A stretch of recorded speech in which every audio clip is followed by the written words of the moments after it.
অন্নপূর্ণা যোজনার যারা অফলাইনে ফর্ম জমা করেছেন ৩ তারিখ পর্যন্ত তাদেরকে পুনরায় অনলাইনে আবেদন করতে হবে এমনটা শোনা যাচ্ছে বিভিন্ন সোশ্যাল প্ল্যাটফর্মে। এই খবরটি কতটা যুক্তিযুক্ত না এই খবরটি শুধুই গুজব তা আজকের এই ভিডিওতে, তাই এই ভিডিওটি শেষ পর্যন্ত দেখুন আর সঠিক খবরটি জানুন।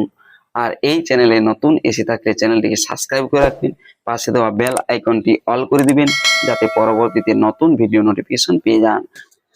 আপনারা দেখেছেন যখনই যেতেই হই একটি না একটি গুজব ছড়িয়েই আসে।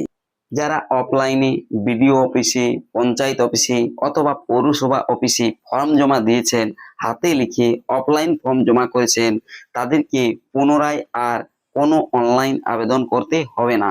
তবে এক্ষেত্রে যেহেতু বিডিও অফিসে বহু সংখ্যক ফর্ম জমা নেওয়ার জন্য এন্ট্রি হতে হয়তো অনেকটা দেরি হতে পারে, আর সেই সমস্ত অফিসগুলোতে আধিকারিক কম থাকে, এন্ট্রি হতে দেরি হবে, টাকা পাতে হয়তো দেরি হতে পারে। সেই কারণে যারা এখনো আবেদন করেননি অফলাইন অথবা অনলাইনে, তাহাদেরকে বলা হচ্ছে যে অনলাইনের দিকেই ঝোঁক দেওয়ার জন্য। আর এই অফিসিয়াল ওয়েবসাইটে দেখুন নিচের দিকে যে নোটস অপশনটি রয়েছে, এখানে লেখা রয়েছে citizen who have successfully appeal on ৩/৬/২৬ are registered to resubmit their application in the new format. অর্থাৎ আপনারা জেনেছেন ৩ তারিখ নাগাদ দুপুরের দিকে ১ থেকে ১.৫ ঘন্টা পর্যন্ত অনলাইন আবেদনের পোর্টাল খুলেছিল, তারপরেই অফ হয়ে যায়। যখন এই পোর্টালটি খুলেছিল সেই সময় ৩ তারিখ যারাই আবেদন করেছেন, শুধুমাত্র অনলাইনে যারা আবেদন করেছেন ৩ তারিখ, সেই তাদেরকেই এখানে ফর্ম রিসাবমিট করার কথা বলেছেন। অর্থাৎ নতুন করে আবেদন করতে হবে কাদের?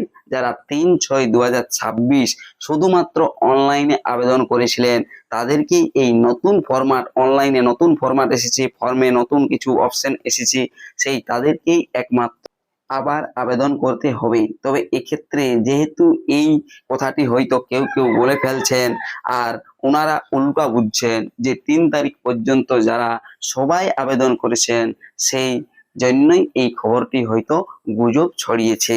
আমি আপনাদেরকে আরো একবার বলি, যারাই অফলাইনে ফর্ম জমা করেছেন ৩ তারিখের পরে করুন বা ৩ তারিখের আগে করুন, অফলাইনে যারা ফর্ম ফিল আপ করেছেন তাদেরকে আর পুনরায় অনলাইনে আবেদন করতে হবে না। আপনাদের ডাটাগুলি বিডিও অফিসে যারা আধিকারিক রয়েছে তাহারাই এন্ট্রি করে দেবে। অফলাইনে যারা আবেদন করেছেন অনলাইনে আবার করতে হবে এমন কোনো অফিসিয়াল নোটিশ নেই। এটি একটি গুজব ছড়ানো হয়েছে বা গুজব, তাই আপনারা কেউ এই কথায় কান দেবেন না। আর পুনরায় অনলাইনে আবেদনও করতে হবে না যারা অফলাইনে ফর্ম জমা করেছেন।